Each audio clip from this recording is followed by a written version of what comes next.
Në fakt, ato pretendimet e deputetëve të vendosjes, të cilat kanë theksu lidhur me dekretin numër 24/2026 të presidentes, pra u vërtetuan edhe nga gjykata kushtetuese, si autoriteti i vetëm dhe autonom për interpretimin e normave kushtetuese. Dhe për çudi, kjo është çështje më shumë politike dhe për inate personale të presidentes, kur e vrejti se nuk i ka votat për presidente, sepse sigurisht ka shpresu që Albin Kurti më ia siguru këtë vota, atëherë me këtë dekret faktikisht e cenoi rendin kushtetues të Republikës së Kosovës, përkundër asaj që gjykata nuk është shpreh në mënyrë decisive, në atë mënyrë, për shkak të rujtjes së imazhit të presidentës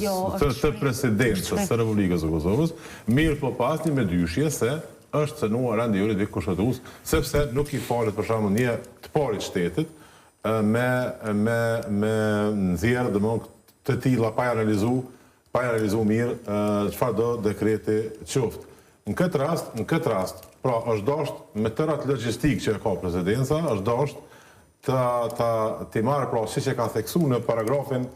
162 të aktgjykimit, gjykata kushtetuese,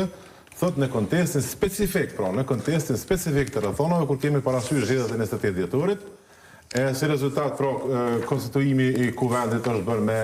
11 shkurt 2026, atëherë nuk ka ekzistuar afati 60 ditor sipas të gjetrave të gjykatës kushtetuese. Po dhe kërkesa e vetëvendosjes për me fillu afatin në momentin e përfundimit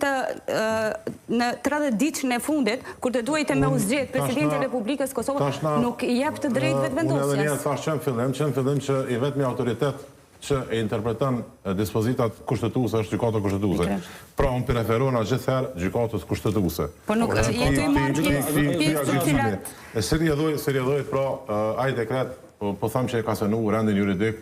kushtetues të Republikës Kosovës. Po them një që nuk ka po thani që autoriteti përfundimtar është gjykata kushtetuese, por gjykata s'e ka konstatuar në qytet. Po kjo un po them një herë, e ka rujtën për mos më polarizuar dhe me tutje edhe pra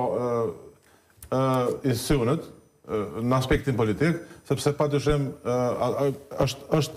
qysh me thonë e zeza në bardhë nëse i referohemi aktgjykimit që është nxjerrë nga gjykata kushtetuese, kështu është qartë, pra dekretin e një presidenti pra e ka shpall nul. Çka mund me këtë? Absolutisht